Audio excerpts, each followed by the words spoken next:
भारत के सबसे भरोसेमंद दोस्त रूस के राष्ट्रपति व्लादिमीर पुतिन के दिल्ली आने में अब बस कुछ ही घंटे का वक्त बचा है। राष्ट्रपति पुतिन 4 और 5 दिसंबर को भारत दौरे पर आ रहे हैं। आपको बता दें कि राष्ट्रपति पुतिन 4 और 5 दिसंबर को भारत दौरे पर आ रहे हैं। पुतिन 23वें भारत रूस एनुअल समिट में हिस्सा लेंगे। पुतिन का ये दौरा दोनों देशों के लिए काफी अहम माना जा रहा है, वो भी ऐसे समय में जब अमेरिका ने तेल पर प्रतिबंध लगाकर भारत और रूस के बीच दरार पैदा करने की कोशिश की है। पुतिन का ये दौरा भारत रूस के रिश्ते को और भी मजबूत करेगा। पुतिन के इस भारत दौरे पर दुनिया भर के देशों की निगाहें टिकी हुई हैं। पुतिन आएंगे तो दोनों देशों के बीच कौन कौन सी बड़ी डील होंगी और इसका जियोपॉलिटिक्स पर क्या असर होगा, टॉप एंगल से आपको बताते हैं। रूस और भारत की ये दोस्ती दुनिया के सबसे भरोसेमंद संबंधों में से एक है। चाहे एनर्जी संकट हो, एशिया में बढ़ते तनाव और दुनिया की बदलती राजनीति के बावजूद भी ये दोस्ती डगमगाई नहीं है। चाहे डिफेंस डील हो या ऊर्जा सुरक्षा या कूटनीतिक सपोर्ट, भारत और रूस 5 दशकों से एक दूसरे के साथ खड़े रहे हैं। पुतिन के इस दौरे से दोनों देशों की दोस्ती और मजबूत होगी। पुतिन का भारत दौरा इसीलिए भी खास है कि इस दौरान दोनों देशों के बीच कई अहम डील हो सकती हैं, जिसमें सबसे ज्यादा डिफेंस डील पर फोकस रहेगा। आपको बता दें, रूस पहले ही कह चुका है कि वो भारत को अपना Su-57 स्टेल्थ फाइटर जेट देने के लिए तैयार है और ये रूस का सबसे एडवांस्ड फाइटर जेट है। भारत पहले ही अपने एयरफोर्स फ्लीट को मजबूत करने के लिए नए विकल्प तलाश कर रहा है। ऐसे में रूस की 5वीं पीढ़ी के फाइटर जेट सुखोई 57 की डील हो सकती है। भारत की रूस से कुछ और S-400 मिसाइल डिफेंस सिस्टम खरीदने पर बातचीत हो सकती है, क्योंकि ऑपरेशन सिंदूर के दौरान इसका प्रदर्शन काफी शानदार रहा था। ऐसे 5 सिस्टम्स की डील पहले ही हुई थी, जिनमें से 3 भारत को मिल चुके हैं और चौथे स्क्वाड्रन की डिलीवरी रूस यूक्रेन युद्ध के कारण रुकी हुई है। इसके अलावा भविष्य में रूस का सबसे advanced air defence system S-500 पर सहयोग, ब्रह्मोस मिसाइल का अगला वर्जन और दोनों देशों की नौसेनाओं के लिए मिलकर वॉरशिप बनाने जैसे प्लान पर बातचीत होने की उम्मीद है। रूस भारत का सबसे बड़ा रक्षा साझेदार भी है। इंडियन आर्मी में कई बड़ी तकनीक रूसी टेक्नोलॉजी पर बेस्ड हैं। ब्रह्मोस मिसाइल से लेकर सुखोई 30, MKI फाइटर जेट और S-400 डिफेंस सिस्टम तक है। भारत और रूस ने मिलकर ऐसी डिफेंस सिस्टम डेवलप किए हैं जो एशिया में भारत की स्थिति को मजबूत करते हैं। रूस ने भारत को टेक्नोलॉजी भी ट्रांसफर की है। भारत के करीब 55 से 60% मिलिट्री इक्विपमेंट लंबे समय तक रूस से आते रहे हैं। भारत का रूस से हथियारों की खरीद में कुछ सालों में कमी आई है, लेकिन अभी भी रूस सबसे बड़ा हथियार सप्लायर है। भारत के हथियारों में सबसे ज्यादा 36% रूस की हिस्सेदारी है और दूसरे नंबर पर फ्रांस है, जिसका भारत को हथियारों की सप्लाई में 33% की हिस्सेदारी है। तीसरे नंबर पर अमेरिका है, जिसका भारत को हथियारों की सप्लाई में 13% की हिस्सेदारी है। पुतिन के भारत दौरे में और क्या कुछ होगा खास? इसमें दूसरा डील ट्रेड का होगा, जिसमें एनर्जी सेक्टर सबसे अहम है। रूस कच्चे तेल के मामले में भारत के लिए सबसे बड़ा सप्लायर है और वो भी ऐसे समय में जब अमेरिका रूस से तेल नहीं खरीदने पर भारत पर दबाव बना रहा है। अमेरिका ने रूसी तेल खरीदने की वजह से भारत पर अतिरिक्त 50% टैरिफ भी लगाया, फिर भी भारत और रूस की दोस्ती नहीं टूटी। हालांकि अब अमेरिका ने रूसी तेल कंपनियों पर प्रतिबंध लगा दिया है, जिसकी वजह से भारत आने वाले तेल का आयात कम हुआ है। इसके अलावा न्यूक्लियर एनर्जी में भी रूस भारत का प्रमुख साझेदार है और भारत की एनर्जी सेक्टर डिपेंडेंसी वहां पर रही है। एनर्जी की डिपेंडेंसी भारत की 80 से 90% तक है। इस डिपेंडेंसी में रूस भारत का साथ देता है। रूस हमेशा एक भरोसेमंद साथी के रूप में खरा उतरा है। साल 2022 में भारत का रूस की खरीद में 19% हिस्सेदारी थी। 2023 में रूसी तेल की खरीदारी बढ़कर 33% हो गई। 2024 में भारत ने रूस से सबसे ज्यादा तेल खरीदा है। तेल की खरीदारी में हिस्सेदारी 35% तक हो गई थी। 2025 में तमाम प्रतिबंधों के बाद भी भारत का रूसी तेल की खरीदारी में 32% तक हिस्सेदारी रही। रूस और भारत के बीच कारोबार तेजी के साथ फैल रहा है। तेल के अलावा कोयला, फर्टिलाइजर, मेडिसिन के सेक्टर्स में दोनों देशों का व्यापार रिकॉर्ड स्तर पर पहुंच रहा है। रुपए और रूबल व्यापार की संभावना दोनों देशों के बीच आर्थिक मजबूती को बढ़ा रही है। अब टॉप एंगल से आपको बताते हैं पुतिन के भारत दौरे के दौरान कई अहम डील के बाद जियोपॉलिटिक्स पर क्या असर पड़ेगा। अमेरिका चीन की क्या रणनीति होगी। पुतिन के दौरे से पहले रूस ने भारत को खुला ऑफर दिया है। रूस ने कहा कि चीन के साथ रूस का संबंध सीमाओं से परे है और भारत के मामले में भी रूस का यही रुख है। ये भारत पर निर्भर करता है कि वो किस हद तक आगे बढ़ने के लिए तैयार है। Very, very high level of cooperation with China in various fields, like with India. And yes, it's our readiness to enhance, to develop our cooperation with China in various fields without no limits. But the same stand we have with India. We are ready to go as far as India is ready. And we're ready to develop our cooperation in every possible field as far as India is ready. राष्ट्रपति Putin के प्रवक्ता Dmitry Peskov ने यह भी कहा कि रूस से संबंधों को लेकर भारत पर दबाव है। हमें अपने संबंधों को आगे बढ़ाने में बहुत सावधानी बरतनी होगी। हमारे संबंध किसी तीसरे देश के प्रभाव से मुक्त होने चाहिए। हमें अपने संबंधों को सुरक्षित रखना होगा।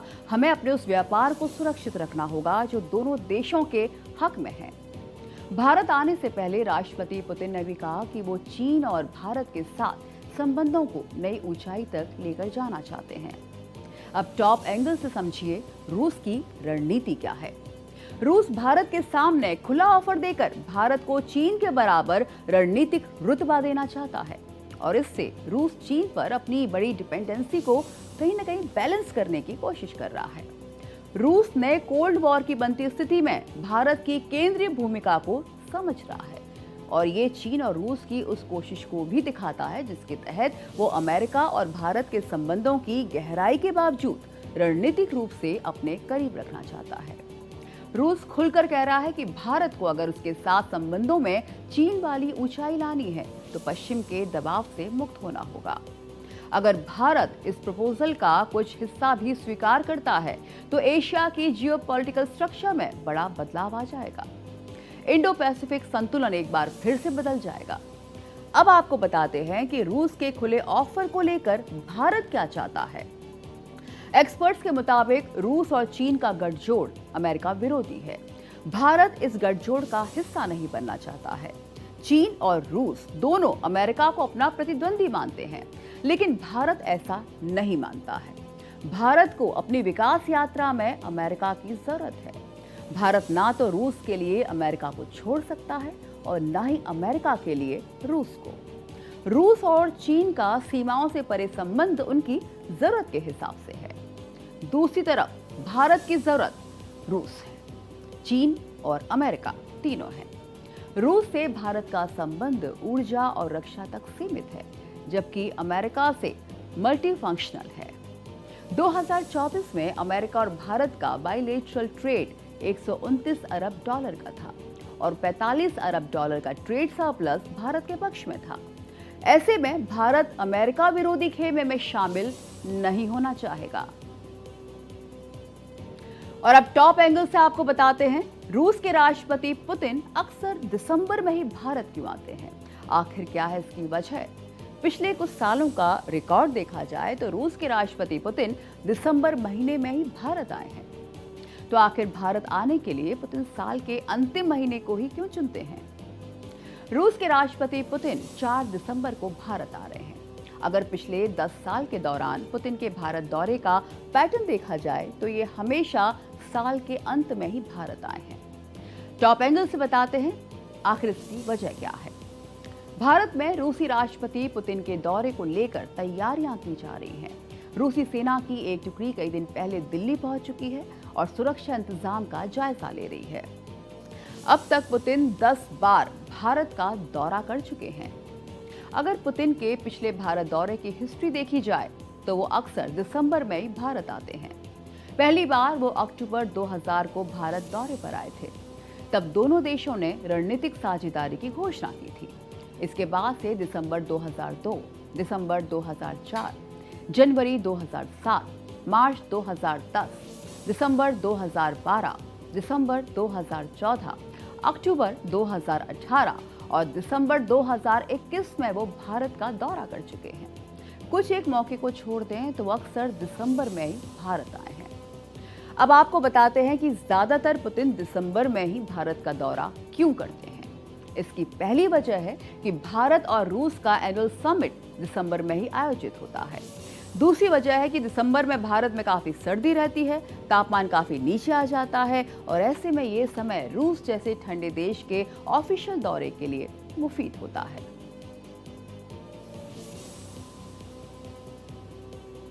तो रूस के राष्ट्रपति पुतिन 4 साल बाद भारत के दौरे पर आ रहे हैं। मौका बड़ा है तो तैयारी भी बड़ी होगी। पुतिन दुनिया की सबसे शक्तिशाली हस्तियों में से एक हैं। वो रूसी खुफिया एजेंट केजीबी के एजेंट रहे हैं। ऐसे में पुतिन अपनी सुरक्षा को लेकर बेहद सतर्क रहते हैं। पुतिन के हर दौरे में उनकी सिक्योरिटी टीम साए की तरह उनके साथ रहती है। पुतिन को हर परिस्थिति में महफूज रखने वाला सुरक्षा चक्र बेहद खास और बेहद एडवांस्ड है। पुतिन के आसपास हमेशा प्रेसिडेंशियल सिक्योरिटी सर्विस के गार्ड रहते हैं, जिनकी नजर हमेशा पुतिन पर लगी रहती है। पुतिन की सिक्योरिटी इतनी ज्यादा सख्त होती है कि कोई रूस विरोधी देश का नेता उनके करीब भी आ जाए तो प्रेसिडेंशियल सिक्योरिटी सर्विस के गार्ड सक्रिय हो जाते हैं। पुतिन जिस प्लेन में सवार होते हैं उसके बैकअप में 1 या 2 बैकअप प्लेन उड़ान भरते हैं, ताकि विदेश में पुतिन के प्लेन में कोई खराबी आए तो पुतिन को घर लौटने में देरी ना हो।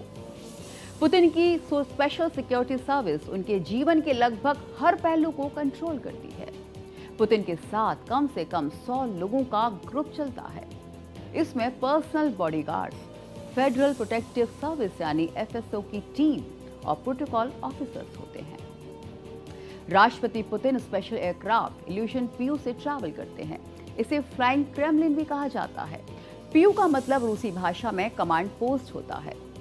प्लेन में इमरजेंसी के लिए एक न्यूक्लियर कमांड बटन होता है, जिससे राष्ट्रपति हवा से ही न्यूक्लियर हथियारों के इस्तेमाल की इजाजत दे सकते हैं। प्लेन में कई meeting room, conference room, bedroom, gym और मेडिकल रूम भी हैं।